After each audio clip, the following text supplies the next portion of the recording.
The scream cut through the humid Lagos night like a knife. "Please, Chukwudi. Not tonight, please." Amara's voice echoed from the second floor of the duplex on Admiralty Way, Lekki. Below, neighbors pretended not to hear. They never did. Every Friday night, the same sounds. The same pleading. The same silence that followed. But tonight was different. Tonight, 23-year-old Amara Okonkwo stood at their gate with her phone raised high, recording everything. The daughter of the neighborhood's most respected pastor had finally had enough. Inside, Amara Okonkwo pressed herself against the bedroom wall, her bronze skin already marked with purple bruises from last week. Her husband stood before her, belt in hand, his expensive Brioni suit jacket discarded on their king-sized bed. The same bed where they'd once whispered promises of forever. "You know the rules," Chukwudi said, his voice eerily calm. His tie hung loose around his neck, and his eyes held no recognition of the woman he'd married 8 years ago. "Fridays belong to her. You make me look weak when you resist." "Her?" Amara's voice cracked. "You mean Nkiruka?"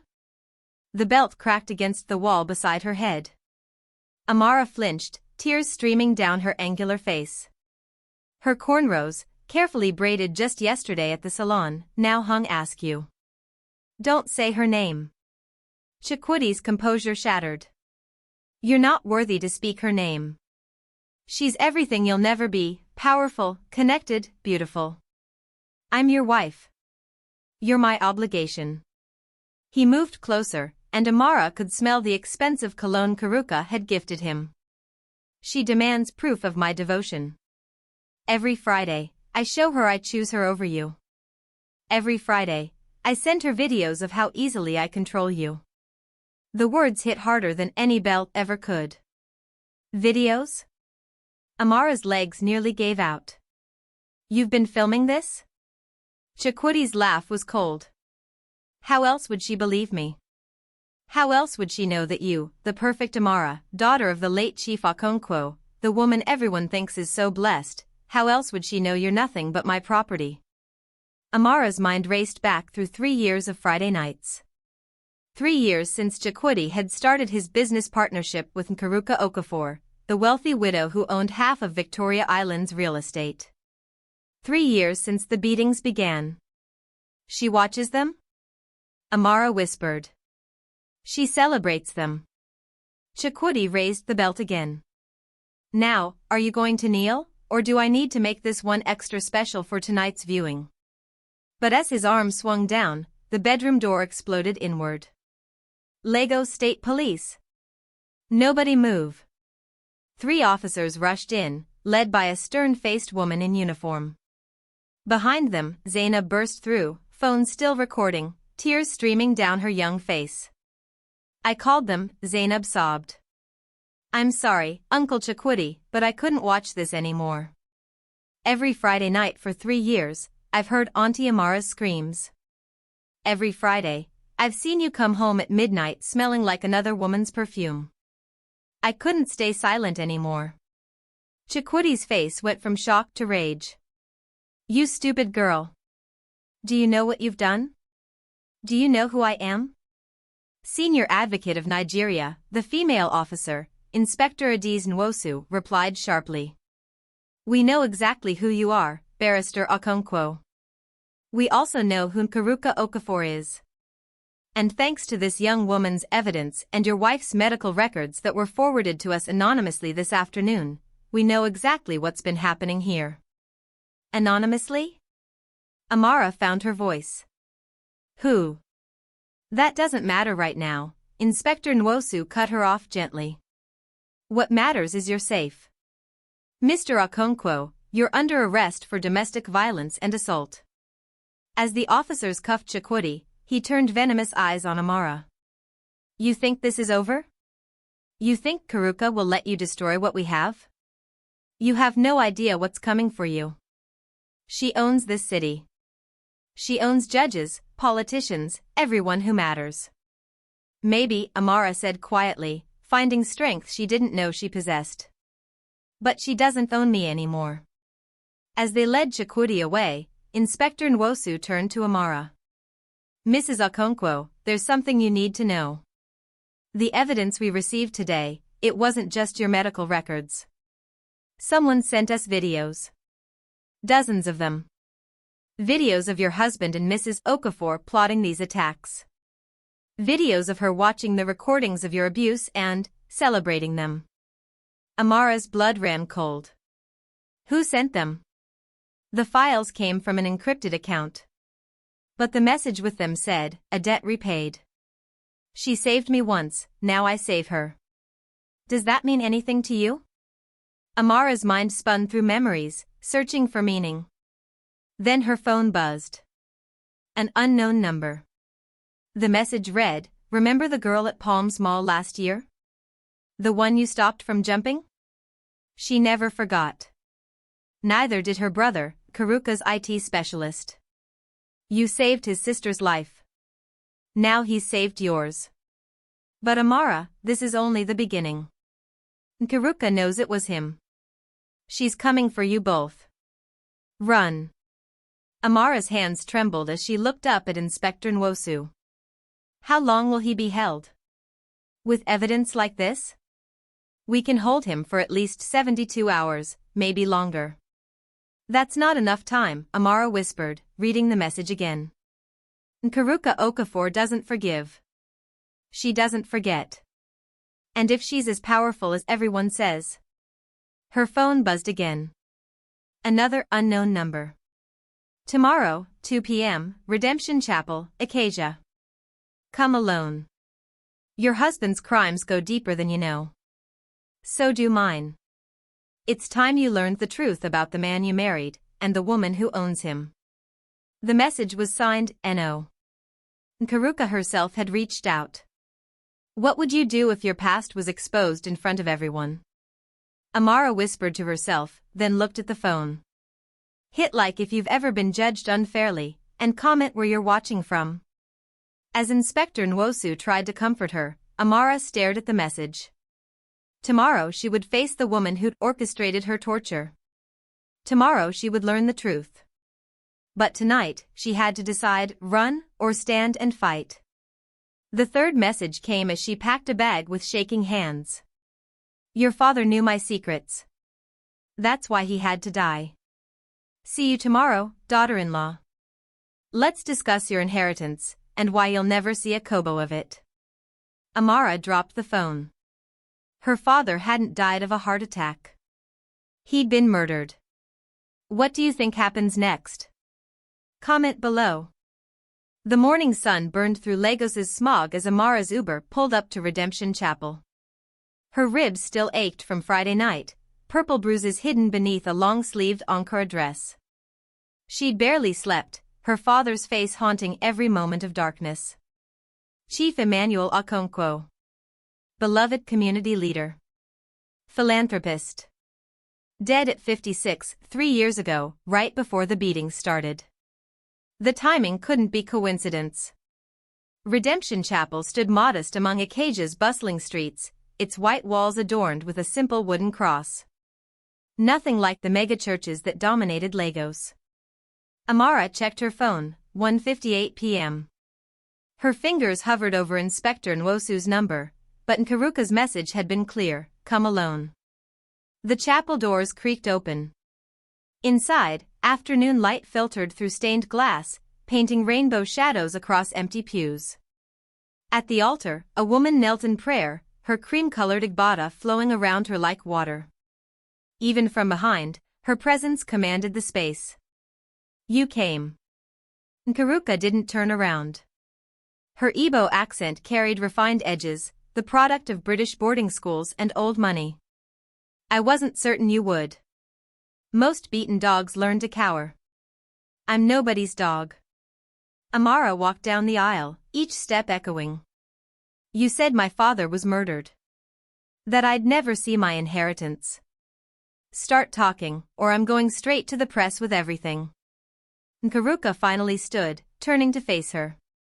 She was breathtaking, dark skin flawless as polished mahogany, cheekbones sharp enough to cut glass, eyes that held decades of secrets. At 51, she looked barely 40. Wealth and ruthlessness had preserved her well. The press? Nkiruka smiled without warmth. Sweet child. I own 3 newspapers and 2 television stations. Who exactly would you tell? Social media exists. Twitter. Instagram. TikTok. Your generation forgets that power isn't just bought anymore, it's viral. Something flickered across Nkiruka's face. Respect? Fear? It vanished before Amara could name it. Sit. Nkiruka gestured to the front pew. This conversation requires comfort. And honestly, child, you look ready to collapse. Amara remained standing. Talk. Stubborn. Like your father. Nkiruka's expression softened slightly. Emmanuel was a good man. A rare thing in our circles. When he discovered what my late husband had done, the money laundering, the drug trafficking, the politicians on our payroll, Emmanuel tried to report him. Your husband died in a car accident, Amara said slowly. 5 years ago. Accidents are convenient, aren't they?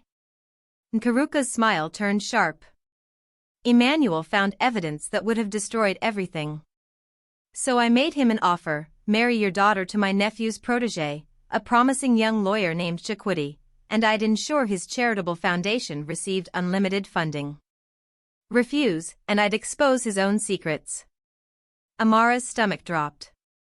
What secrets? Your mother wasn't your father's first wife, Amara. He had another family in Enugu. 2 children he abandoned when he moved to Lagos to build his empire. Your entire life, the foundation that made him so beloved? Built on money stolen from them. The chapel walls seemed to close in. You're lying. I have birth certificates. Marriage licenses. Photos. Nkiruka pulled a folder from beneath the altar. She'd planned this revelation carefully. Your father was human, Amara. Flawed. And I promised to keep his secrets buried if he played his role. He agreed. You married Chukwudi. Everyone got what they wanted. Except I married a monster you created. Created? Nkiruka laughed bitterly. Child, I didn't create Chukwudi's violence. I merely directed it. Your father grew a conscience after the wedding. Started asking questions about my business operations. Threatened to come clean about everything, his past, my present, all of it.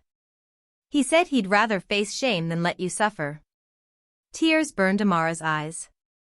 So you killed him. A simple toxin. Mimics heart failure perfectly. He died protecting you, in his way. Nkiruka stepped closer. And I kept my promise, buried his secrets. But then you had to be difficult. Strong. Resilient. Every Friday, Chukwudi sent me videos proving he controlled you, and every Friday, I saw a woman who refused to break. It was supposed to destroy you. Instead, you grew stronger. You're insane. Amara backed toward the door. You tortured me for 3 years because I didn't break easily enough? I tortured you because your father betrayed me. Nkiruka's mask cracked, revealing raw fury beneath. Emmanuel wasn't supposed to develop a conscience. He wasn't supposed to choose you over self-preservation. And you weren't supposed to survive. Most women would have killed themselves by now. But not you. Not Emmanuel's daughter. The videos, Amara realized. Someone leaked them to the police. Your IT specialist, the brother of the girl I saved. You know who he is? Tunde Adeyemi. Nkiruka's voice went cold. 26 years old. Genius programmer. His sister tried to commit suicide last year after I fired her for stealing. You found her on that mall rooftop, talked her down, paid her hospital bills. Tunde never forgot. He's been copying my files for months. Where is he now? Dead. The word hung in the sacred air. They found him this morning in his apartment, Nkiruka continued. Apparent suicide. Hung himself with an extension cord. The police report is already filed. Such a tragedy, brilliant young man, depressed over his sister's struggles. Amara felt bile rise in her throat.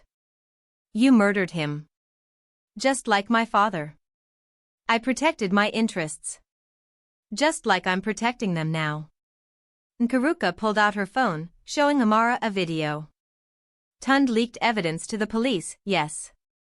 But he missed the most important files. The ones showing your father's crimes. The ones proving you knowingly benefited from stolen money. The ones that would send you to prison while Chukwudi walks free on a technicality. On the screen, documents flashed past, bank statements, forged signatures, shell companies. You fabricated this, Amara whispered. Can you prove it? Can any court prove it before the story spreads? Before your father's victims, yes, they're real people, Amara, living in poverty while you studied abroad, before they see you on television, crying about abuse while benefiting from their suffering? What do you want? Simple. Nkiruka pocketed her phone. Publicly forgive Chukwudi. Claim the videos were misunderstood, rough lovemaking, consensual games gone wrong. I have lawyers drafting your statement now. You recant, he's released, life continues. You refuse, and I destroy everything your father built. His foundation will be exposed as a fraud. His name will become synonymous with hypocrisy. And you'll spend the next decade in Kirikiri prison while I raze your inheritance to the ground. Why? Amara's voice broke. Why not just kill me too? Because dead martyrs inspire change. Living, disgraced women teach lessons. Nkiruka's smile returned, colder than before. I'm offering you a choice your father never got. Dignity or truth. Legacy or justice. You can't have both. How long do I have? 48 hours. Monday morning, 9 a.m., you'll hold a press conference. Or Monday morning, 9 a.m., the world learns what Chief Amara Okonkwo really was. Amara turned toward the door, mind racing. At the threshold, she paused. The girl I saved, Tund's sister. Is she really dead too? Nkiruka's silence was answer enough. As Amara stepped into the Lagos heat, her phone buzzed. Unknown number again. But this time, the message made her stop breathing. Don't believe everything she says. Your father's other family in Enugu? I'm his daughter. Your sister. And I have the real evidence, proof of what Nkiruka did to our father, to Tund, to dozens of others. Tomorrow, Murtala Muhammad Airport, 6 a.m., International Terminal. I'm booked on the next flight to Accra with copies of everything. Come with me, or stay and die slowly like Dad did. Your choice, little sister. Nkiruka Okafor. Amara looked back at the chapel. Through the stained glass, Nkiruka's silhouette knelt in prayer again, the perfect picture of piety. 48 hours had just become 12. Don't forget to like, subscribe, and share this story with someone who loves emotional drama. What do you think happens next? Comment below. The airport terminal hummed with pre-dawn chaos. Amara clutched a small suitcase, everything she owned that mattered fit inside. At 5:47 a.m., Lagos was already awake, its relentless energy pulsing through Murtala Muhammad International Airport like blood through veins. She scanned faces desperately. Which one was Nkiruka? You look like him. The voice came from her left, a woman, mid-30s, wearing jeans and a simple t-shirt that read Enugu Pride. Her face held an older, harder version of Amara's own features. Same wide-set eyes. Same stubborn chin. Nkiruka? Half-sister technically, but who's counting? Nkiruka's smile didn't reach her eyes. We need to move. Nkiruka has airport security on her payroll, and your husband posted bail 3 hours ago. What? He can't, the charges. Money talks, sister. Especially Okafor money. Kayamaka grabbed Amara's arm, pulling her toward the international gates. I have boarding passes for both of us. We need to be through security in 8 minutes, or we're never leaving this country alive.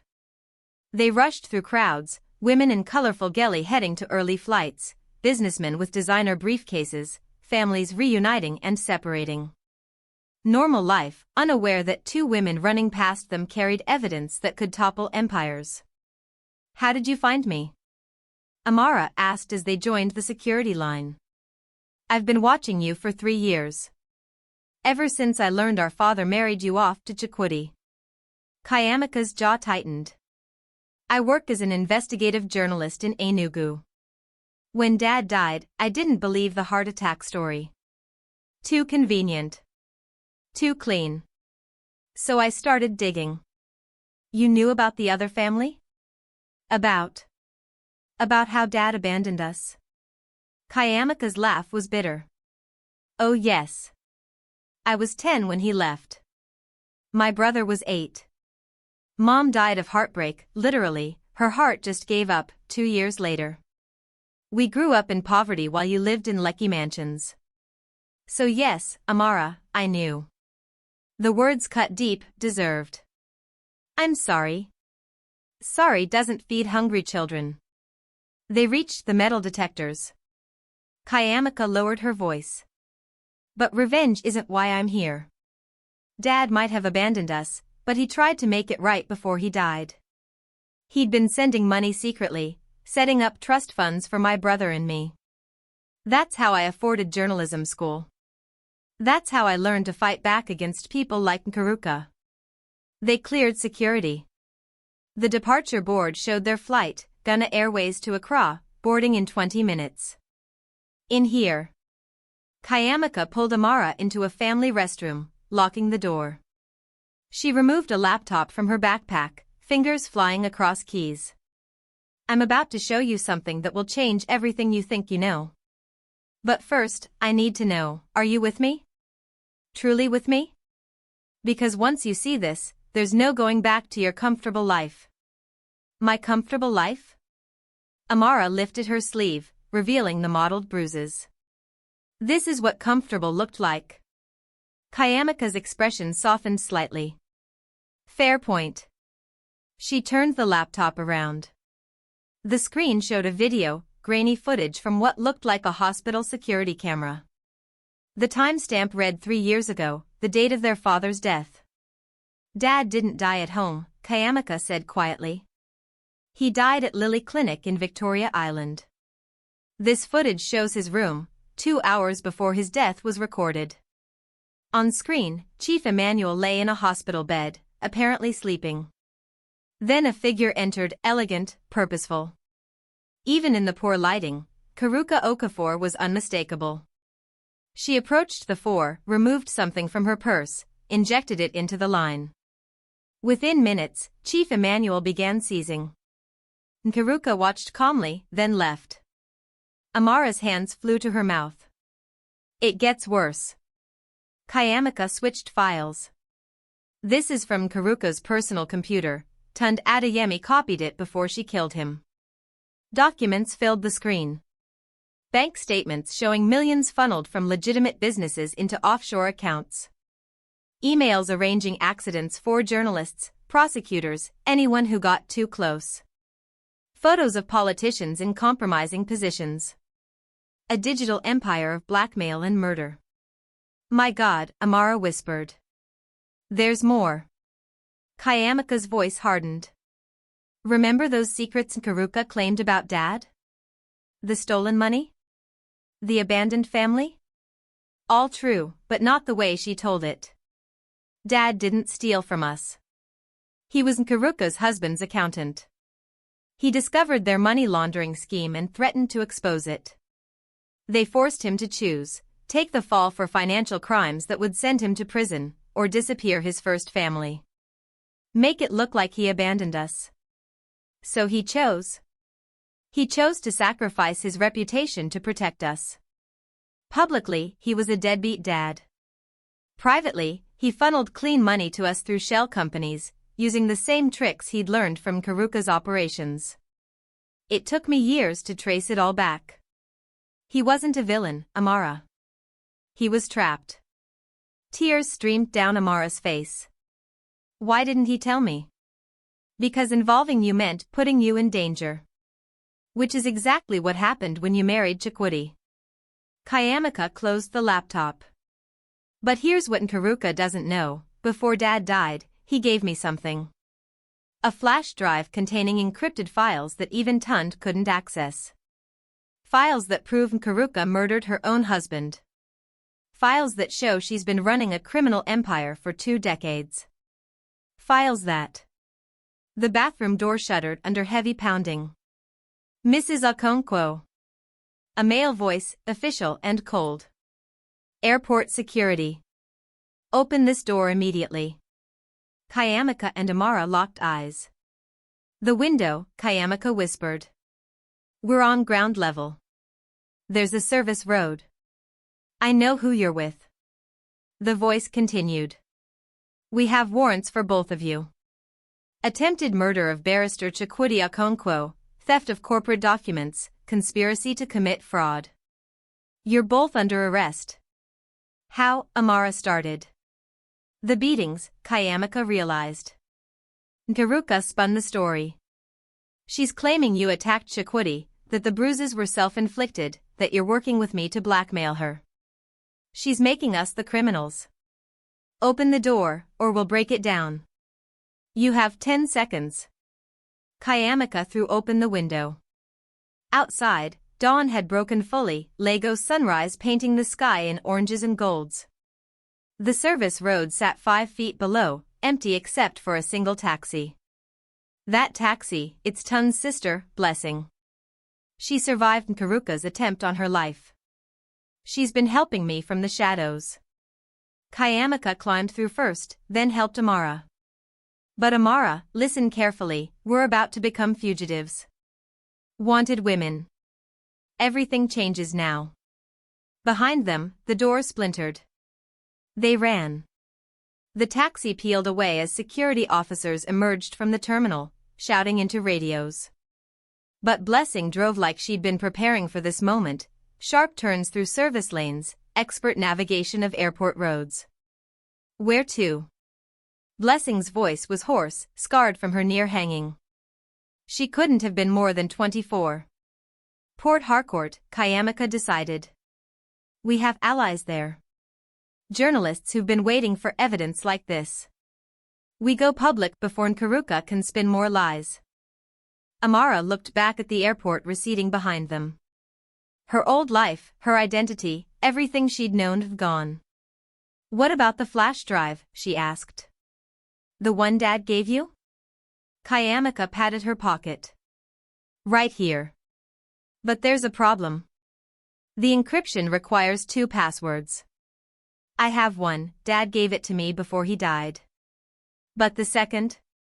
She turned to Amara. Can only be unlocked by something Dad gave to you. Something personal. Something you've carried with you since his death. He told me you'd know what it was when the time came. Amara's mind raced through memories. Her father's funeral. The things he'd left her. The jewelry she'd sold to afford lawyers. The photos she'd kept. Her hand went to her neck, where a simple gold pendant hung. A butterfly. Her father had given it to her on her wedding day. This? Open it. Amara's fingers trembled as she worked the tiny clasp. The pendant opened like a locket. Inside, instead of a photo, was a small strip of paper with numbers written in her father's careful hand. That's it. Kayamaka grabbed her laptop. That's the second password. As Blessing navigated Lagos traffic, Kayamaka began typing. The flash drive loaded. Files appeared, hundreds of them. Oh my God, Kayamaka breathed. It's not just Nkiruka. It's everyone. Politicians, judges, police commissioners, business moguls. Dad documented everything. This isn't just evidence of one woman's crimes, it's a map of corruption that touches every level of Nigerian power. Then we have them, Amara said. We expose it all, and... Her phone rang. Chukwudi's number. Against her better judgment, she answered. Hello, wife. His voice dripped with false sweetness. Enjoying your little road trip? I wanted to call personally and let you know, I'm at your mother's house in Surrey right now. She makes excellent pepper soup, did you know? We're having a lovely chat about where you might have run off to. Amara's blood turned to ice. Don't you dare. She's safe. For now.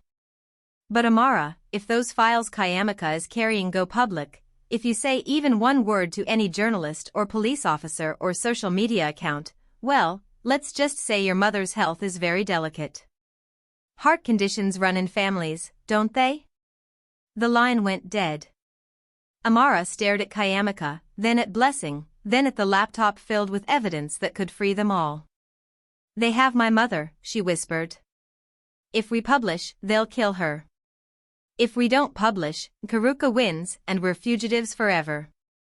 There might be another way, Blessing spoke for the first time since the airport. Her voice rasped, but her eyes held steel.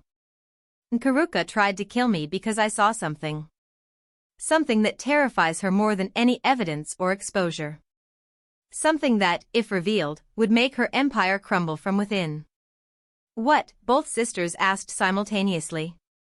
Blessing met Amara's eyes in the rearview mirror. Nkiruka has a daughter.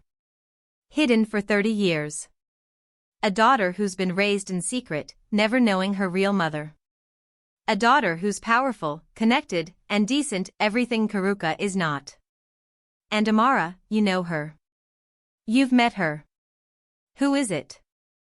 Inspector Adiz Nwosu. The world tilted. The police inspector who'd arrested Chukwudi. The woman who'd shown Amara kindness. The one investigating the case. She was Nkiruka's secret daughter. How do you know this? Nkiruka demanded. Because 30 years ago, Nkiruka was young and in love with a poor man. She got pregnant, and her father forced her to give up the baby or lose her inheritance. She chose money. That baby was raised by the man's sister, a good woman who became a police officer and raised Adiz to believe in justice. Blessing's hands gripped the wheel tighter. Nkiruka's been watching her daughter from afar for decades. And Adiz doesn't know. If she found out, if she knew the woman she's been investigating is her birth mother, it would destroy Nkiruka psychologically. She'd lose the one thing she never stopped loving. So we blackmail her? Amara asked. Fight cruelty with cruelty? No, Nkiruka said slowly. We give Adiz the truth. We let her decide what to do with it. That's the difference between us and Nkiruka, we believe in choice. Amara's phone buzzed. A text from unknown number. Your mother is lovely. So fragile. So trusting. The heart medication I switched out for saline will run out in about 6 hours. Choose wisely. No. 6 hours. They had 6 hours to decide, expose the truth and risk her mother's life, hide the evidence and stay fugitives forever, or trust a woman they barely knew with the most devastating secret imaginable. Port Harcourt is 4 hours away, Blessing said. We need to decide now. Amara looked at the laptop, then at her phone, then at her sister, this stranger who was family, this journalist who'd given up everything to find truth. We tell Adiz, Amara decided. But we do it in person. Right now. We turn this car around. That's insane, Nkiruka protested. They're looking for us. Lagos is crawling with people who want us dead. Which is exactly why they won't expect it. Amara's voice hardened with new certainty. We go to Adiz's home. We give her the evidence. We tell her about her mother. And we pray she's the woman I think she is. And if she turns us in? Blessing asked. Then my mother dies, we go to prison, and Nkiruka wins. Amara met her sister's eyes. But if she helps us, we might actually survive this. Blessing turned the car around. As they headed back into Lagos's crushing traffic, Amara whispered a prayer her father had taught her as a child, a prayer for courage, for justice, for mercy. But mercy, she was learning, had a very high price. Inspector Adiz Nwosu lived in a modest flat in Yaba, surprising for someone of her rank, but fitting for a woman who'd built her career on integrity rather than bribes. At 7:15 a.m. on Sunday morning, she answered her door in civilian clothes, eyes widening at the sight of 3 disheveled women on her doorstep. Mrs. Okonkwo? Adiz's training kicked in immediately. You're supposed to be, we've been looking for you. There's a warrant. I know. Amara pushed past her, Kayamika and Blessing following. Lock the door. Please. I need 5 minutes to tell you something that will change your life. Then you can arrest me if you want. Adiz's hand hovered near her service weapon, but something in Amara's face, desperation mixed with determination, made her pause. She locked the door. 5 minutes. The flat was spare, a couch, bookshelf filled with law texts, photos on the wall showing Adiz at her police academy graduation with an older woman who radiated warmth and pride. No father in any pictures. That's your mother? Amara asked, pointing to the photos. My aunt, technically. She raised me. My mother died young. Adiz's voice held a question mark. Why? Your mother didn't die. Kayamika set the laptop on Adiz's small dining table. She's alive, wealthy, and has been watching you your entire life. She's also a murderer, a criminal mastermind, and the woman behind everything that's happened to Amara. What are you talking about? Nkiruka Okafor is your birth mother.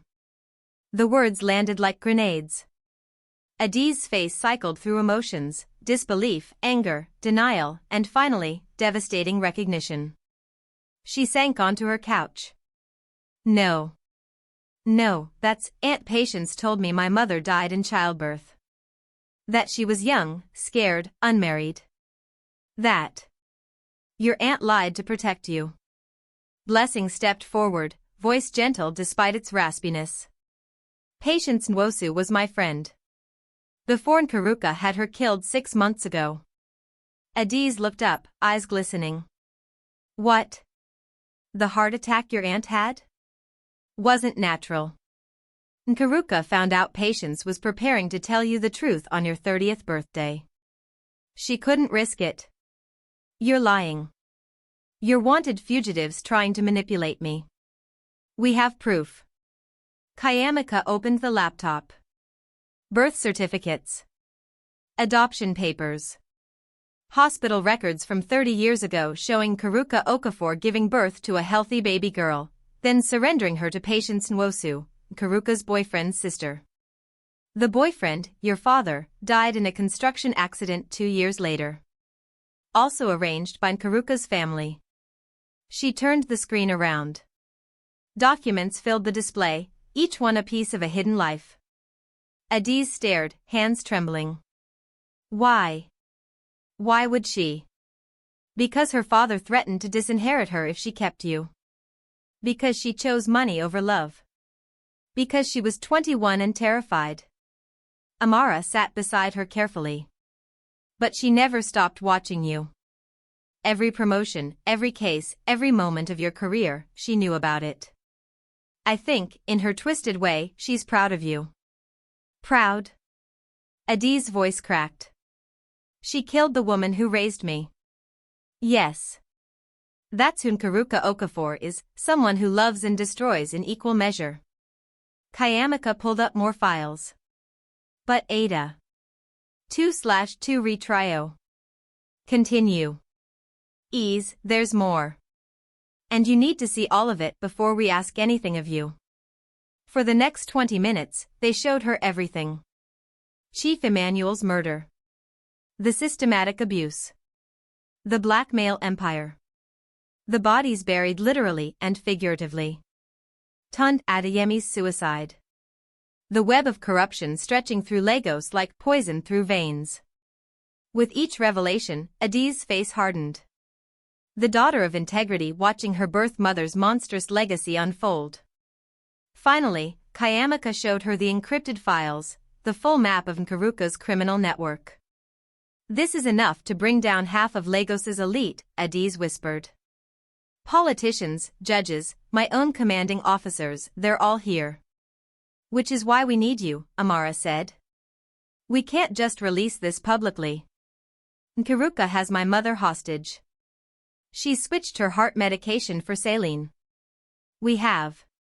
She checked her phone, 4 hours and 37 minutes before my mother goes into cardiac arrest. "And if we go through official channels," Kayamaka added, "half the people who need to arrest Nkiruka are on her payroll. They'll bury this evidence and bury us with it." Adiz stood, pacing her small living room. "So what exactly are you asking me to do?" "We need you to call Nkiruka," Amara said. "Tell her you want to meet. That you know the truth about who she is, and you want answers before you decide whether to help us or destroy us." "You want me to blackmail my own mother?" "We want you to save lives," Blessing corrected. "Starting with Amara's mother. Nkiruka's weakness isn't money or power, it's you. She gave up everything else, but she never gave up watching you. If you tell her that helping us is the only way to have any relationship with you, she might actually cooperate. Or she might kill all of us." Adiz stopped pacing. "Including me. You said she murdered her own boyfriend, the woman who raised me. What makes you think she'd hesitate to eliminate her daughter if I became a threat?" "Because," Amara said quietly, "I've seen her eyes when she talks about you. Friday night, when you arrested Chukwudi, I saw her watching through the window. She wasn't angry, she was proud. Terrified, but proud. You're the one thing she didn't corrupt. The one good thing that came from her life." Adiz's laugh was hollow. "How touching. The monster has a heart." "Even monsters love," Kayamaka said. "It doesn't excuse what they've done, but it gives us leverage." Adiz walked to her window, staring out at Yaba's morning bustle. Church bells rang from a nearby cathedral. Families dressed in their Sunday best walked past, heading to worship. Normal life, unaware that in this modest flat, 4 women were plotting to topple an empire. "If I do this," Adiz finally said, "I'm throwing away my career. I'll be accused of corruption, of helping fugitives, of betraying my oath. Everything Aunt Patience, everything my mother raised me to believe in, will be tainted." Or, Blessing offered, "You'll be the cop who took down the most powerful criminal in Lagos. The inspector who couldn't be bought, threatened, or manipulated. The woman who chose justice even when it cost her everything." Pretty words. But Adiz was already reaching for her phone. "They don't pay rent or clear your name when the system you trusted turns against you." "No," Amara agreed. "But living with silence doesn't either. Believe me, I tried for 3 years." Their eyes met, 2 women broken by the same monster, now betting everything on redemption. Adiz dialed. The phone rang once before Nkiruka answered, voice sharp with suspicion. "Inspector Nwosu. I wasn't expecting to hear from you on a Sunday morning. Especially not from your personal phone. We need to talk. About Amara Okonkwo. About the evidence. About everything." "Are you saying you've found them?" "I'm saying I know things you don't want anyone to know." Adiz's voice steadied, taking on her interrogation tone. "Things about 30 years ago. Things about a baby girl born in September 1995 at Lilly Clinic to an unwed mother who chose money over her child." The silence on the other end stretched so long they thought Nkiruka had hung up. "Then, how?" Just one word, but it carried decades of fear. "Does it matter?" Adiz glanced at Amara. "What matters is what happens next. You have something I want, Amara's mother, alive and well. I have something you want, a relationship with your daughter. Let's make a trade. You can't blackmail me, Inspector. I've buried people for less." "Including Patience Nwosu?" The woman who raised your daughter with love and integrity while you built an empire on corpses? Adi's voice cracked slightly. Did you really think I wouldn't figure it out eventually? Did you think killing her would keep me from learning the truth? Patience had a weak heart. Patience had a heart you stopped with toxins. Adi's grief transformed into fury. Just like you stopped Chief Emmanuel's. Just like you tried to stop Blessing Adeyemi's. How many, mother? How many people have you killed to protect your secrets? The word mother hung in the air like an accusation. Don't call me that. Nkiruka's voice broke. You don't get to call me that. I gave up that right. You gave up everything. And for what? Money?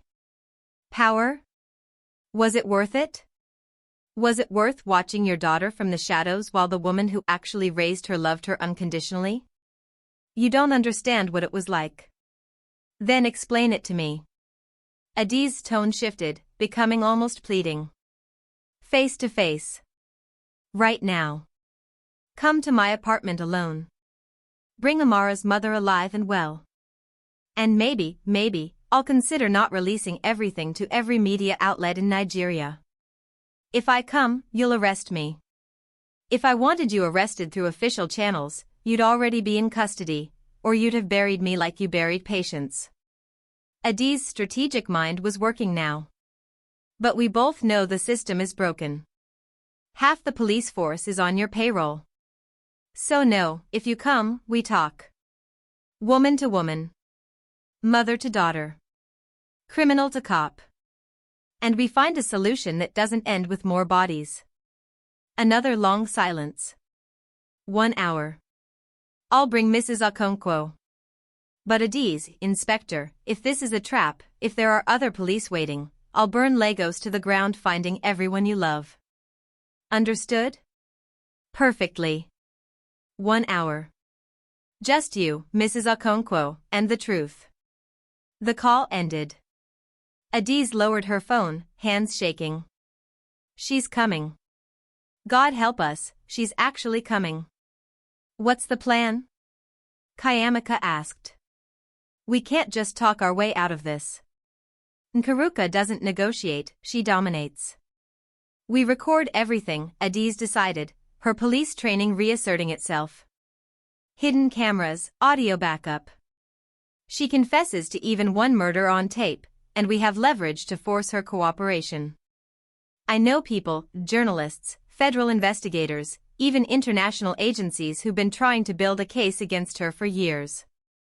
With a confession and the evidence on that laptop. She'll never confess, Blessing interrupted. Nkiruka's survived this long because she's careful. She won't admit to anything. Then we make her believe we already have proof, Amara said slowly, an idea forming. We tell her Tunde Adeyemi didn't just copy files, he planted spyware. That everything she's said, every order she's given for the past 6 months, has been recorded. That the only way to prevent it from going public is to cooperate. She'll want proof, Kayamika said. So we give her proof.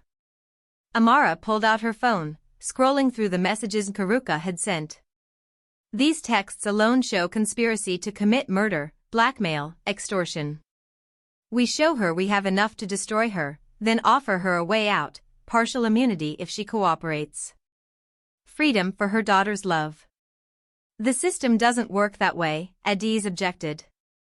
Then we bypass the system. Kayamika's journalist instincts were firing. We go directly to the public. Social media, international press, everyone. We make Nkiruka so radioactive that even her paid politicians can't protect her without destroying themselves. But we offer her one alternative, voluntary surrender, full cooperation, and the chance to have a relationship with you, Adiz. It's more mercy than she deserves. It's not justice, Adiz said bitterly. No, Amara agreed. But it might be survival. For all of us. They spent the next 40 minutes preparing. Kayamika set up hidden cameras borrowed from a neighbor who did security work. Blessing positioned her phone to record audio. Adiz changed into her uniform, armor for the confrontation ahead. At 8:52 a.m., a knock echoed through the flat. Adiz opened the door. Nkiruka stood there, elegant even in casual clothes, wearing oversized sunglasses that hid her eyes. Beside her, held gently by the elbow, was an older woman in her late 60s with salt and pepper hair and kind eyes that were currently filled with confusion. "Mama." Amara rushed forward, embracing her mother. "Amara? What's happening?" "This woman said you needed me, that there was an emergency." Mrs. Okonkwo's eyes widened as she saw the others. "Inspector Nwosu? Why are?" "Mrs. Okonkwo needs her medication," Nkiruka interrupted smoothly, pulling a pill bottle from her purse. "I brought the correct prescription. She's been without it for almost 6 hours now. She should take it immediately." The threat was barely veiled: cooperate, or watch your mother die right here. "Everyone sit," Adiz commanded, her cop voice brooking no argument. "Now." They arranged themselves around the small living room, a strange gathering of women bound by violence, secrets, and blood. Nkiruka removed her sunglasses, and for the first time, mother and daughter looked directly at each other with full knowledge of who they were. The resemblance was striking. Same cheekbones. Same full lips. Same way of holding their shoulders. "You look like him," Nkiruka whispered. "Your father. Emeka. You have his eyes. Don't." Adiz's voice was ice. "Don't try to make this sentimental. You killed Patience. You killed the woman who raised me. You murdered her to keep your secrets. I protected you. You protected yourself." Adiz slammed her hand on the table. "Every decision you've made has been about protecting Nkiruka Okafor. Your money. Your power. Your reputation. Not me. Never me. If you'd cared about me, you would have fought for me 30 years ago. Instead, you chose comfort." Nkiruka's composure cracked. "You think it was comfortable?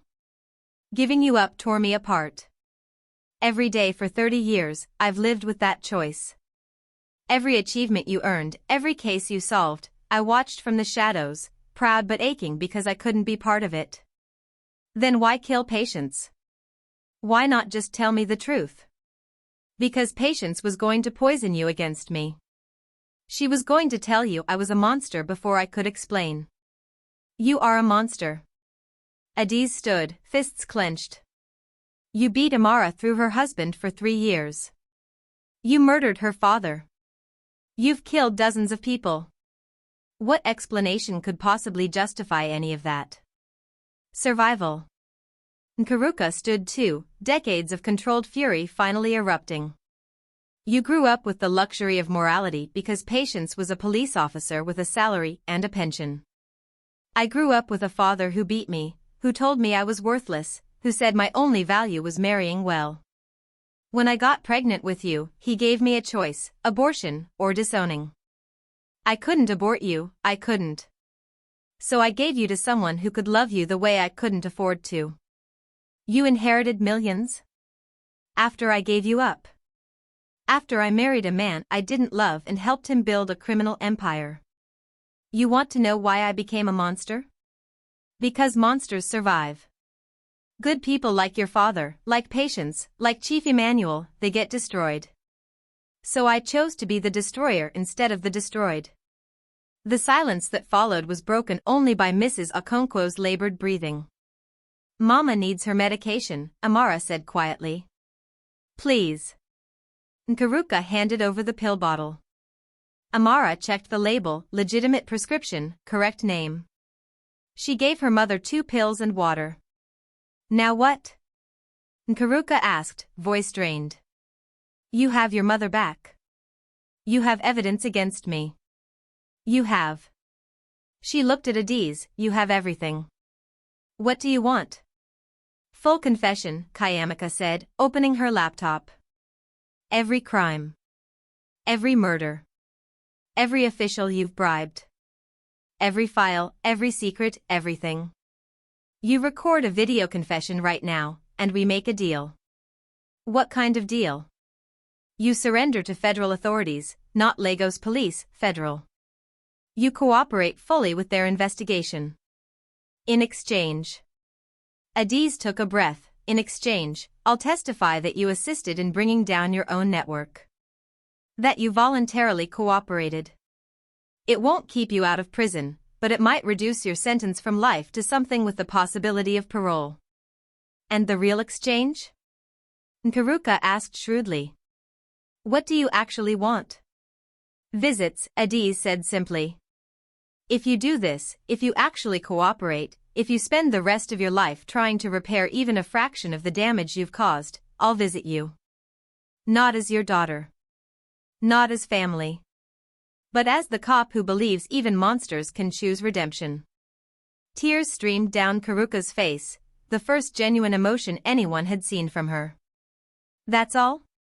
After everything, you'd give me that? It's more than you deserve. But it's what Patience would have wanted.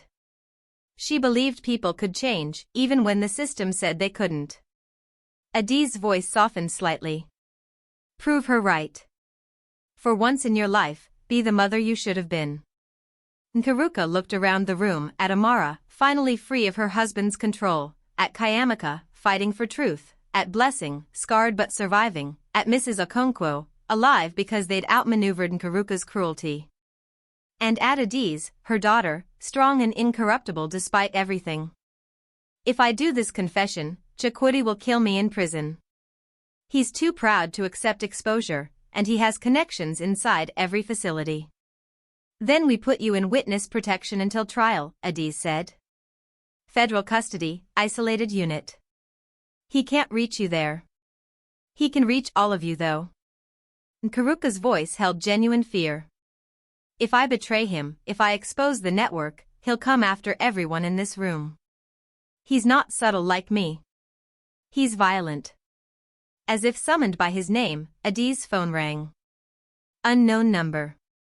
She answered on speaker. Inspector Nwosu, I presume? Chukwudi's smooth lawyer voice filled the room. I'm calling from outside your building. I have 15 men with me, some police, some private security, all very loyal. I know my dear wife is inside with you. I know her traitorous sister is there. And I know my former employer is there too. Everyone froze. Here's how this works, Chukwudi continued. You have 3 minutes to send the women out, all of them except Inspector Nwosu. You can keep Nkiruka if you want, she's become a liability anyway. But my wife, Kayamaka, and Blessing? They're coming with me. After that, we'll have a discussion about the future of those files. And if I refuse? Adiz asked. Then I come in and take them. Your neighbors have children, Inspector. Would be a shame if any of them got caught in the crossfire. 3 minutes. The line went dead. Kayamaka rushed to the window. He's not bluffing. I count at least 12 men down there. Armed. We call for backup, Adiz reached for her radio. Half those men are Lagos police, Nkiruka said flatly. The ones who aren't wear uniforms that look official enough to fool witnesses. By the time real help arrives, you'll all be dead or disappeared. So what do you suggest? Blessing asked. We just surrender? No. Nkiruka's expression hardened into something calculating. You let me go down there. Alone. And you record everything that happens next. Why would we trust you? Amara demanded. Because Chukwudi betrayed me the moment he decided to act without my permission. Because he's about to discover that the men he thinks are loyal to him are actually loyal to whoever pays best. And because... Nkiruka looked at Adiz, because I have 30 years of being the monster to atone for. Let me start now. What are you going to do? Adiz asked. What I do best. Nkiruka smiled, and it was terrifying. I'm going to be the villain one last time. But this time, I'm the villain who saves the day.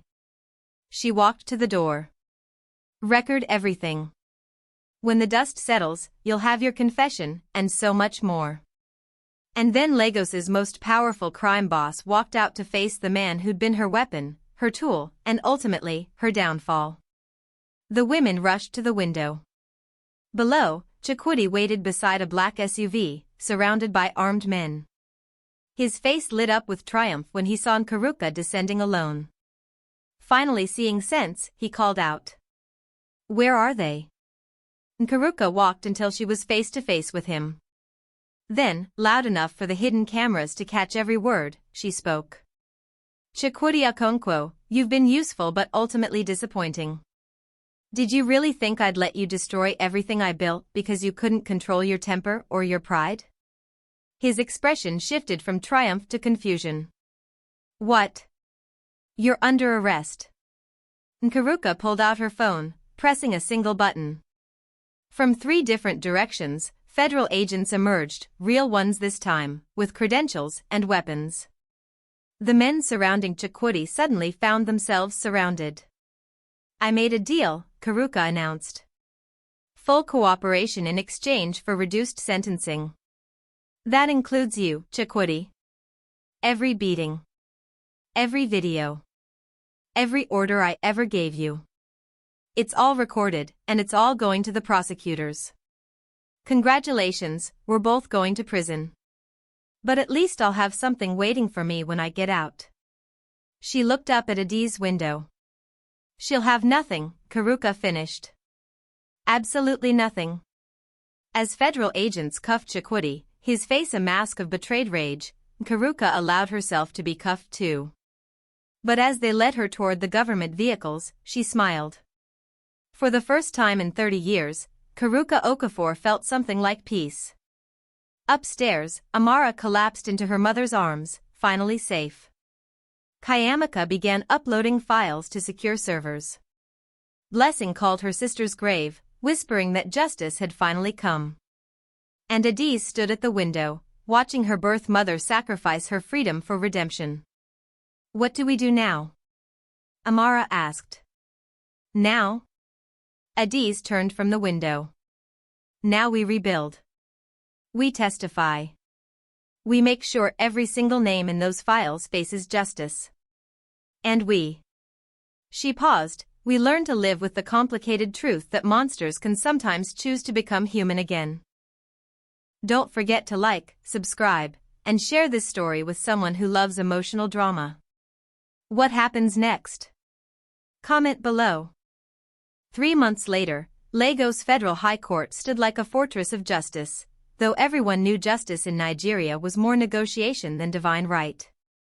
Today, however, the courtroom buzzed with genuine anticipation. This wasn't just another corruption trial. This was history. Amara sat in the front row of the public gallery, dressed in simple white, the color of new beginnings.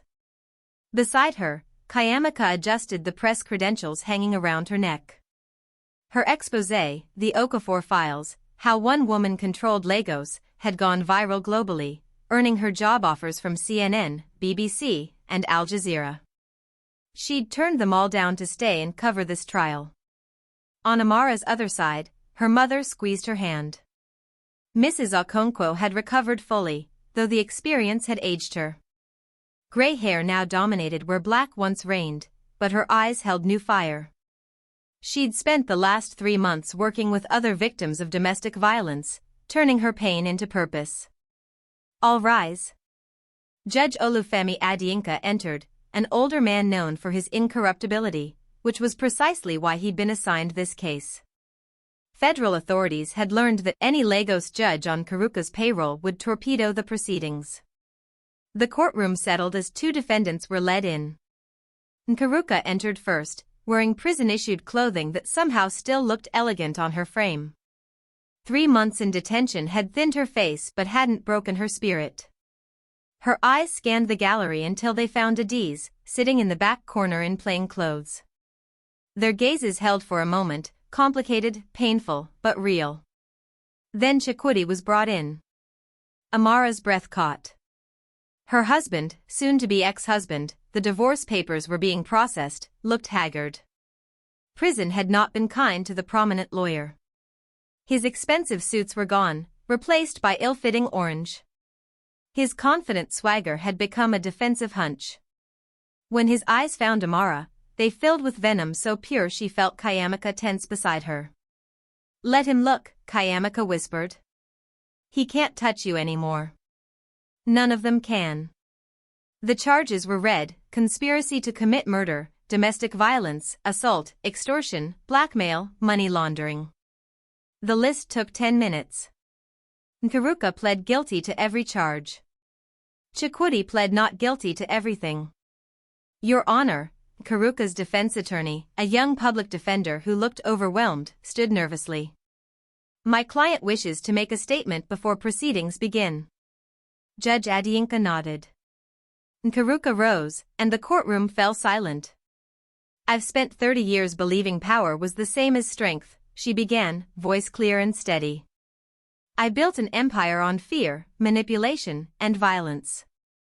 I told myself it was survival, that the world was cruel, so I had to be crueler. But the truth is simpler and more damning: I was a coward." Murmurs rippled through the gallery. "I was a coward when I gave up my daughter to secure an inheritance. I was a coward when I murdered my husband instead of leaving him. I was a coward when I killed Chief Amara Okonkwo because he threatened my comfortable lies. And I was the worst kind of coward when I orchestrated the systematic abuse of his daughter through her marriage, telling myself it was business strategy." She turned to face Amara directly. "Amara Okonkwo, I cannot undo what I've done. I cannot bring back your father, restore your lost years, or erase the scars, visible and invisible, that my cowardice carved into your life. But I can stand here and name my crimes. I can cooperate fully with prosecutors. And I can spend whatever time I have left trying to dismantle the empire I built." Then she looked at Adiz. "To my daughter, Inspector Adiz Nwosu, I gave birth to you, but Patience Nwosu was your mother in every way that mattered. She gave you integrity, courage, and justice. I gave you only genetics and grief.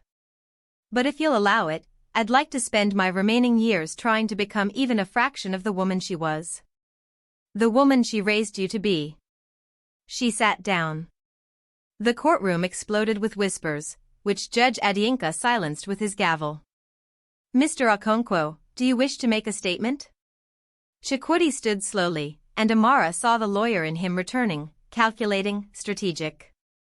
"Your Honor, ladies and gentlemen, I stand before you as a victim of a powerful woman's manipulation." His voice carried the smooth confidence that had once charmed juries. "Mrs. Okafor has painted herself as a repentant criminal, but this is simply her final manipulation. She orchestrated everything, controlled everything. I was merely her tool." "Liar!" The shout came from the gallery. Blessing Adeyemi stood, her scarred voice cutting through the courtroom. "I have recordings of you bragging to friends about beating your wife. About how you enjoyed it. About how Nkiruka paid you extra for particularly brutal videos." "Order!" Judge Adiyinka banged his gavel. "Young lady, sit down or I'll have you removed." "Let her speak." The voice was Nkiruka's. "She's right. Chukwudi, you want to claim you were my tool? Then explain why you continued beating Amara long after I ordered you to stop. Explain why you escalated when I told you to back off. Explain why your bank records show deposits I never authorized, payments from my competitors to gather intelligence on me." The courtroom froze. "That's right." Nkiruka's smile was sharp. "My former protege was playing both sides. Using our arrangement to build his own network. Did you really think I wouldn't notice, Chukwudi?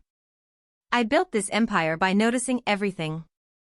Chukwudi's lawyer, an expensive senior advocate whose fees were mysteriously still being paid, jumped up. "Objection. Mrs. Okafor is making unsubstantiated claims." "I have bank statements," Kayamika called out, waving documents. "Transfers from Senator Balogun's personal accounts to Chukwidi's offshore holdings. Senator Balogun, who's been trying to take over Nkiruka's real estate empire for 5 years. Transfers that coincide with suspicious leaks of Okafor family business information. The courtroom erupted into chaos. Judge Adiyinka banged his gavel repeatedly. Order! Order, or I'll clear this courtroom. As silence reluctantly returned, Amara watched her husband's face cycle through emotions: denial, rage, calculation, and finally, fear. Your Honor, the prosecutor stood, a stern woman named Kemia Delik who'd built her career on impossible cases. The prosecution would like to request a recess. These new allegations require investigation. Granted. We'll reconvene in 3 hours. As everyone stood for the judge's exit, Chukwudi's eyes locked on Amara again. This time, his expression held something that made her blood freeze: cold promise. His mouth formed silent words: you'll pay. All of you. During the recess, Adiz found Amara in the courthouse cafeteria, staring at untouched tea. He's going to try something, Amara said without preamble. Chukwudi doesn't accept defeat. He certainly doesn't accept public humiliation. He's in custody. Federal custody. He can't. He has money we haven't found. Connections we haven't traced. And a lawyer who's still being paid by someone. Amara looked up. Who's funding his defense, Adiz? We froze his accounts. Nkiruka cut him off. So who? Adiz's phone rang before she could answer. She stepped away to take it, her expression growing darker with each passing second. When she returned, her face was ashen. Senator Balogun's dead. Found in his home office 30 minutes ago. Apparent suicide, gunshot to the head. But his security detail says no shot was heard, and there's no sign of forced entry. A message, Kayamaka said, joining them with blessing. Someone's cleaning house. Eliminating everyone who could testify about Chukwidi's side dealings. Which means we're targets too, blessing finished. Anyone who knows anything. We're in a federal courthouse, Adiz insisted. Surrounded by security. Even Chukwudi can't reach us here. But Amara remembered her husband's smile. The one he'd worn every Friday before the beatings began. Confident. Entitled. Certain of his control. He doesn't need to reach us himself, she whispered. He just needs chaos. The explosion came 20 minutes later. The bomb wasn't meant to kill, not everyone, anyway. It detonated in the courthouse parking garage, destroying a section of cars but leaving the building structure intact. Designed to create panic, evacuation, confusion. In the resulting chaos, as federal agents rushed to secure the building and evacuate civilians, Chukwudi made his move. Later, security footage would show how a bribed guard, a stolen key card, a precisely timed bathroom break during the evacuation. Within 3 minutes of the explosion, Chukwudi Okonkwo had disappeared into Lagos's crowded streets. By the time Adiz realized what had happened, he had a 30-minute head start. He's coming for us, Amara said, surprisingly calm. They'd been moved to a secure room while investigators assessed the damage. Not here, not now. But tonight. Tomorrow. Whenever we let our guard down. We can protect you, Adiz insisted. Witness protection, safe houses. For how long? Mrs. Okonkwo asked quietly. A month? A year? Forever? That's not living. That's just surviving in a different kind of prison. So what do you suggest? Adiz demanded. We just wait for him to strike? No, Nkiruka's voice cut through the argument. She'd been brought to the secure room as well, still in handcuffs, flanked by guards.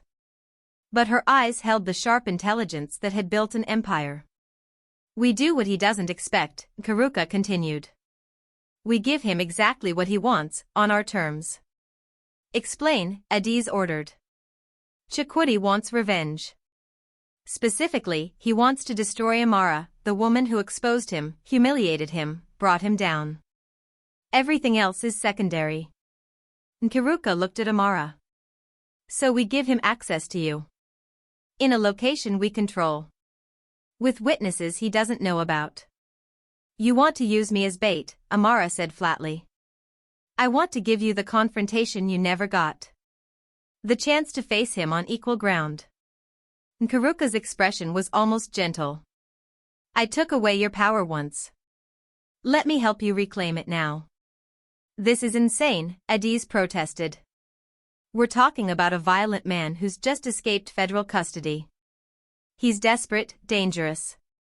Which is exactly when people make mistakes, Kayamaka interrupted.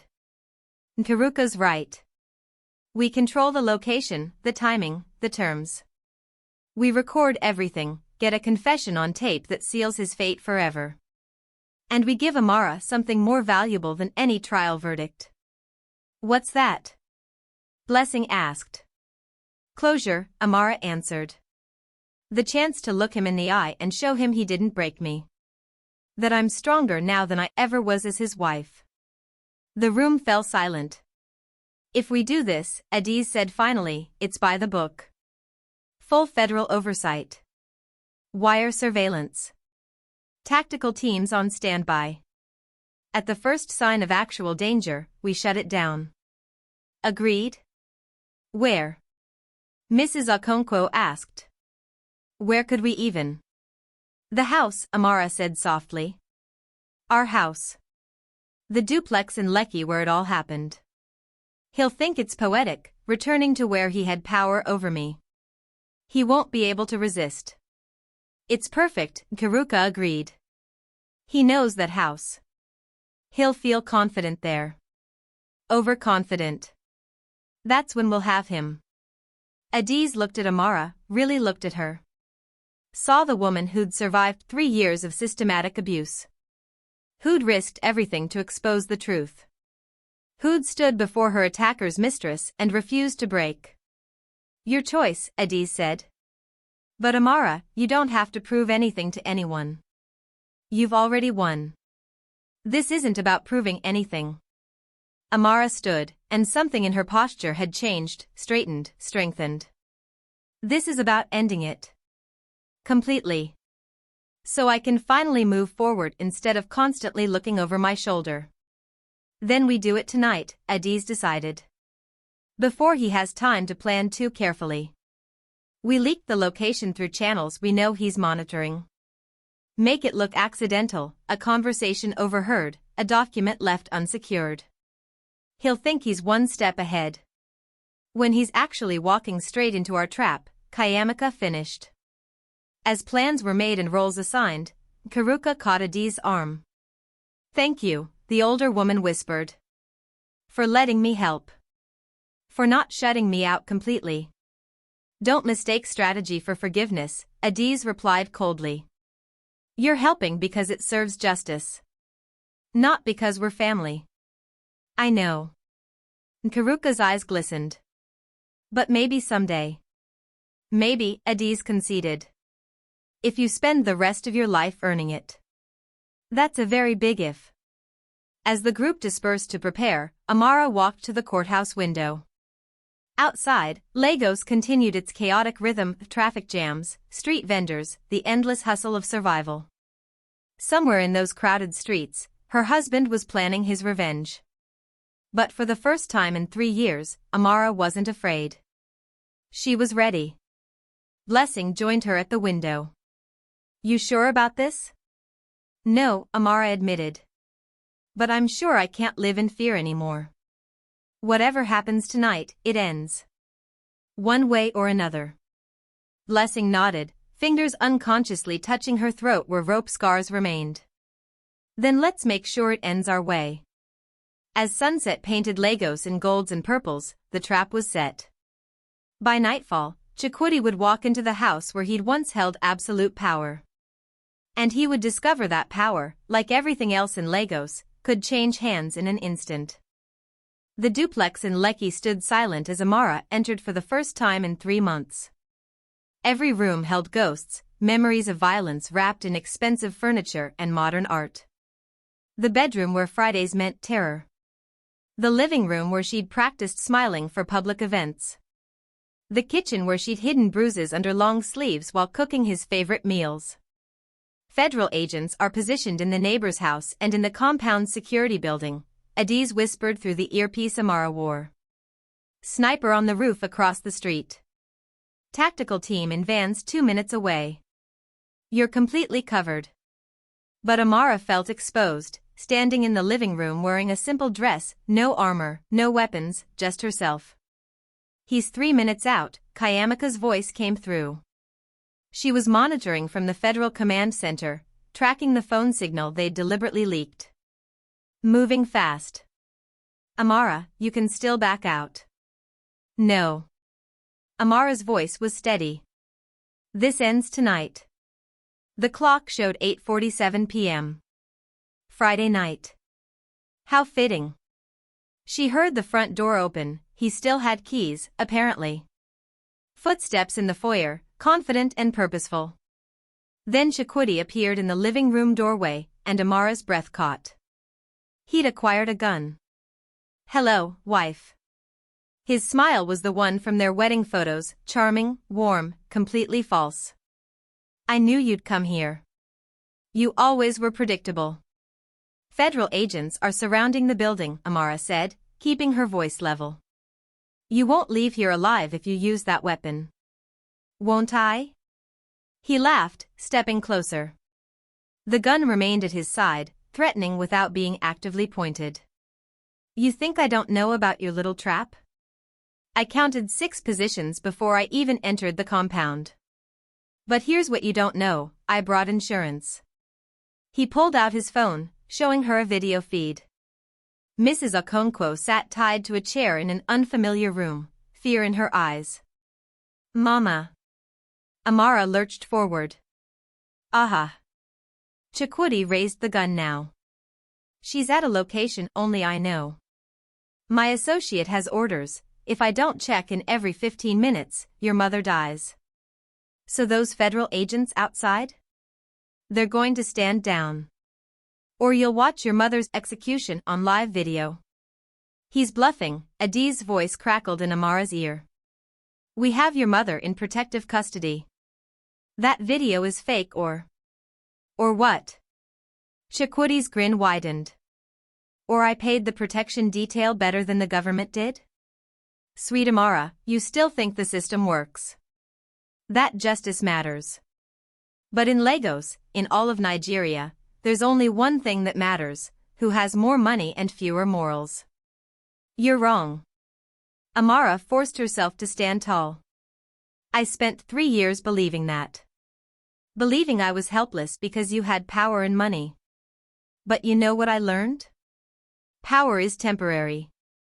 Truth is forever. Philosophy? Chukwudi laughed harshly. From the woman who's about to watch her mother die? This should be entertaining. Adiz, verify Mama's location. Now. Amara kept her eyes on Chukwudi while speaking to the hidden earpiece. And keep those snipers ready. Already on it, Adiz confirmed. But Amara, we can't verify. The safe house isn't responding. Chukwudi's smile grew wider. Now you understand. I don't make empty threats. So here's how this works, you're going to pick up that pen and paper on the coffee table. You're going to write a statement saying everything was consensual. That you lied to police. That you manipulated evidence with Nkiruka's help. You'll confess to fraud, perjury, conspiracy. And if I do? Then I'll call my associate, have him release your mother, and I'll walk out of here. We'll both start over, you with your shame, me with my freedom. Simple transaction.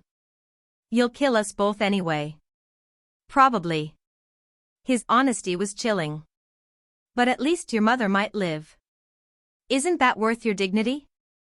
Amara looked at the pen and paper. At the gun. At her husband's face, so handsome, so empty of anything resembling humanity. No, she said simply. No. His hand tightened on the gun. I won't sign anything. I won't recant. I won't let you win again. Amara's voice strengthened with each word. For 3 years, you made me choose between survival and dignity. Every Friday, you took both from me. Well, I'm done choosing. You want to shoot me? Do it. You want to kill my mother? I can't stop you. But I won't give you my silence. Not anymore. You stupid, Chukwudi raised the gun, pointing it directly at her face. That's when Nkiruka stepped out of the shadows of the dining room. Hello, Chukwudi. Her voice was calm. Despite the handcuffs she still wore, she'd been released into federal custody specifically for this operation. 2 guards flanked her, but she stood with her old authority. Did you really think I'd let you have all the fun? Chukwudi spun, gun now pointed at Nkiruka. You destroyed everything. My career, my reputation, your fantasy of control. Nkiruka's smile was sharp. Let me tell you something about power, my former protégé. Real power isn't making people fear you. That's just tyranny. Real power is knowing when to surrender it. Philosophical surrender from a woman who murdered dozens? Chukwudi's laugh was manic. You're pathetic. Both of you. Maybe. Nkiruka stepped closer, fearless. But I have something you'll never have. I know when I've lost. You're still pretending you're in control. That gun? Federal agents could drop you in seconds. Your insurance with Mrs. Okonkwo? We found your associate 20 minutes ago. He's in custody, and Mrs. Okonkwo is safe. You're lying. Am I? Nkiruka nodded to one of her guards, who held up a phone showing video feed, Mrs. Okonkwo, unharmed, sitting in a federal facility, waving at the camera. Chukwudi's face went through rapid changes, disbelief, fury, desperation. Then I'll just kill you both right now. Federal agents or not, I'll take you down with. Chukwudi. Amara's voice cut through his rage. Look at me. He turned, gun wavering between her and Nkiruka. You wanted to break me, Amara continued, taking a step toward him despite the weapon. Every Friday for 3 years, you tried. Every beating, every humiliation, every moment of terror, you wanted me to shatter. To become nothing. You were nothing. I am everything you feared. Amara's voice rang through the house. I'm the wife who survived. The woman who exposed you. The victim who became a witness. I'm your downfall, Chukwudi. Not Nkiruka. Not the police. Me. The woman you thought you owned. She took another step. So pull that trigger if you want. Prove that violence is all you have. Prove that you never had any real power, just the willingness to hurt people weaker than you. But know this, even if you kill me right now, you've already lost. The evidence is public. Your crimes are documented. Your name is synonymous with cowardice and cruelty. You'll be remembered as the man who beat his wife because he couldn't control his own life. Chukwudi's hand shook. I was supposed to be someone. A senior advocate. A leader. Everyone respected me. Everyone feared you, Amara corrected. There's a difference. Respect is earned. Fear is just borrowed power. And your loan just came due. For a moment, everyone stood frozen, a tableau of pain, redemption, and reckoning. Then Chukwudi did something unexpected. He started crying. I didn't want to be like my father, he whispered, gun lowering slightly. He beat my mother. Every day. I swore I'd never, but then Nkiruka offered me money, power, everything I'd dreamed of. All I had to do was control you. Prove I was strong enough to dominate. And once I started, I couldn't stop. It felt like power. Like I finally mattered. You mattered, Amara said softly. Before all this. You were a good lawyer. A decent man, once. But you chose violence over virtue. And that choice has consequences. Drop the weapon, Mr. Okonkwo. Adi's voice came from the doorway. She'd entered silently, service weapon drawn. It's over. Chukwudi looked at the gun in his hand. At Amara, standing unafraid. At Nkiruka, who'd manipulated him into monstrosity. At Adi's, representing the justice he'd spent years corrupting. I can't go to prison, he whispered. I'm a lawyer. They'll destroy me in there. Then you should have thought about that before you became a monster, Nkiruka said without sympathy. Prison is where monsters go. Says the monster who's going to the same place, Chukwudi shot back. But his voice held no strength. Just resignation. He dropped the gun.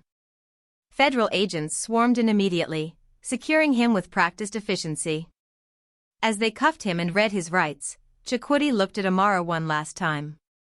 I'm sorry, he said. I know, Amara replied. But sorry doesn't undo trauma. It doesn't erase scars. It's just a word. As they led him away, Amara's legs finally gave out. She sank onto the couch, the same couch where she'd sat countless times, pretending her life was perfect while her body ached from violence. Adi sat beside her, removing the wire carefully. You did it. It's over. Is it? Amara looked around the house. He's in custody, but this place, these memories. Then burn them. Nkiruka entered, having rushed from the command center.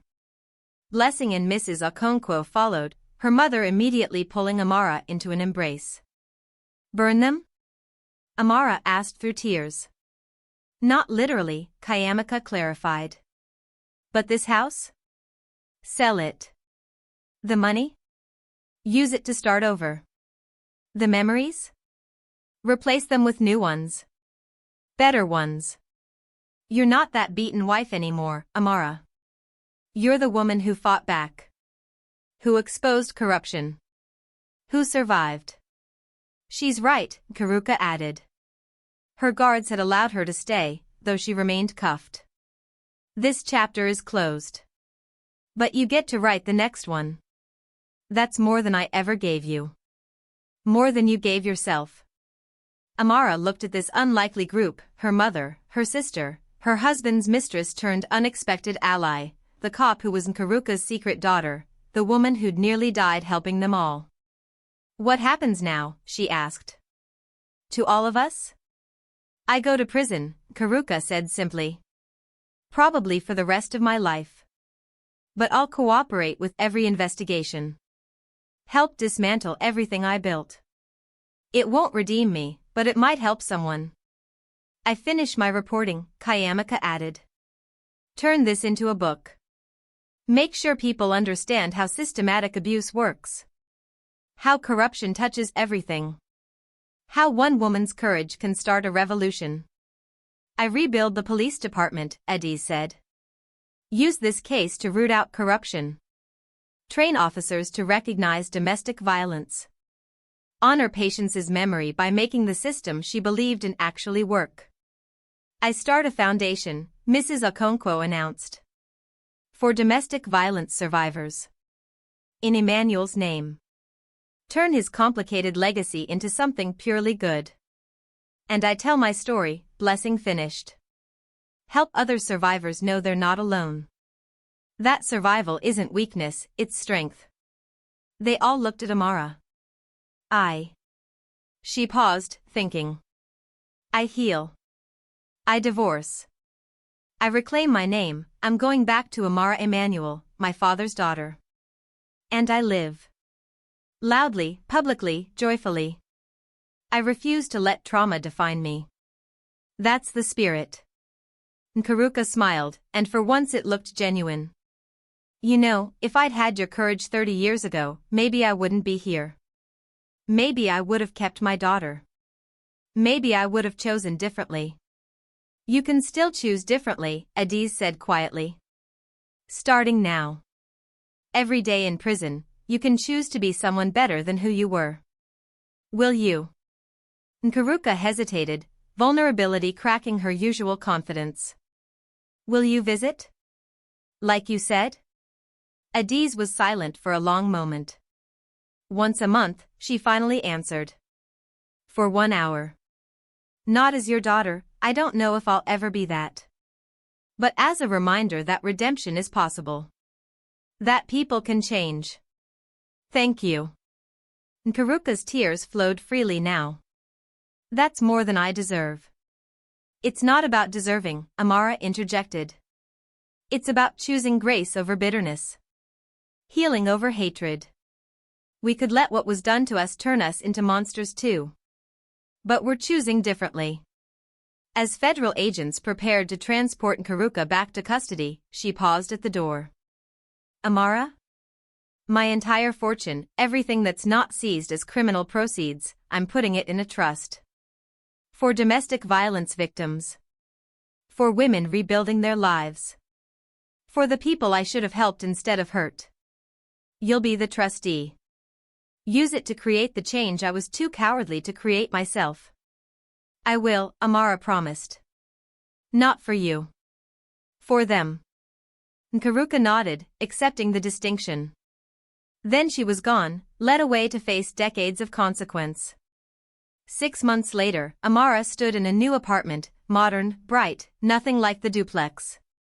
Her divorce had finalized. Chukwudi had been sentenced to 25 years for domestic violence, assault, conspiracy to commit murder, and a litany of other charges. Nkiruka's sentence was longer, a life, with possibility of parole in 30 years. The Okafor Foundation for Domestic Violence Survivors had opened its doors, funded by Nkiruka's seized fortune. Already, it had helped 73 women escape abuse, rebuild their lives, find their strength.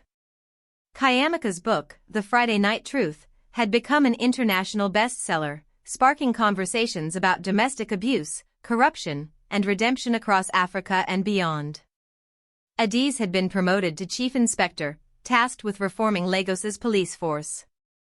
She visited her birth mother once a month, as promised, complicated conversations that slowly, painfully, were building something neither could name yet.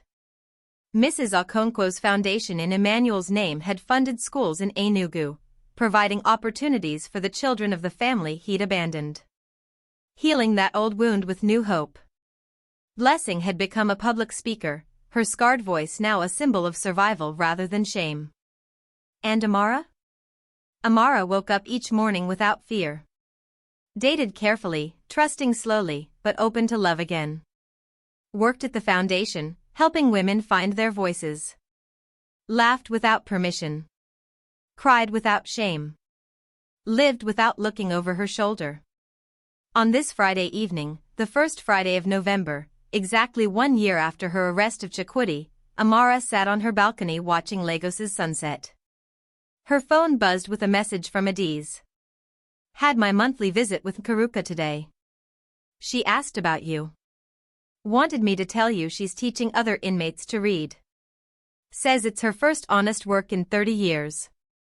Small steps, but steps forward. Amara smiled, typing back, tell her I'm proud of her. And that redemption isn't a destination, it's a journey. She's on the right path. Another message came, this time from Kayamika. Sister, the book just hit the New York Times bestseller list. We did it. We told our truth, and the world is listening. Then her mother, dinner tomorrow? I want to hear about your date with that journalist. And don't leave out details. And Blessing, speaking at a conference in Nairobi next month. They asked if you'd come as a co-presenter. Resilience and Redemption in Modern Africa. What do you say? Amara set her phone down, looking out at the city, chaotic, beautiful, brutal, and full of possibility. Lagos hadn't changed. Corruption still existed. Violence still happened. Women still suffered. But more women were fighting back now. More women were speaking up. More women knew they didn't have to accept abuse as normal. One story, one voice, one survivor at a time, they were changing the narrative. And that, Amara thought, was worth everything they'd endured. Her phone buzzed once more. Unknown number. For a second, old fear flickered. Then she opened it. Mrs. Amara Emanuel, this is Grace. You don't know me, but 3 months ago I found your foundation while searching for help. My husband had been beating me for 5 years. I thought I deserved it. Thought I was trapped. But I read your story. Saw you survived. So I left. Your foundation helped me get a restraining order, find housing, start over. Today I got accepted to university, I'm going to study law. Because of you, I have a future. Thank you for refusing to stay silent. You saved my life without knowing my name. Gee. Tears blurred Amara's vision as she typed back, Grace, you saved yourself. I just showed you it was possible. Now go save others by living fully and freely. That's how we win. That's how we heal. That's how we honor every woman who didn't survive. We live. Loudly. Proudly.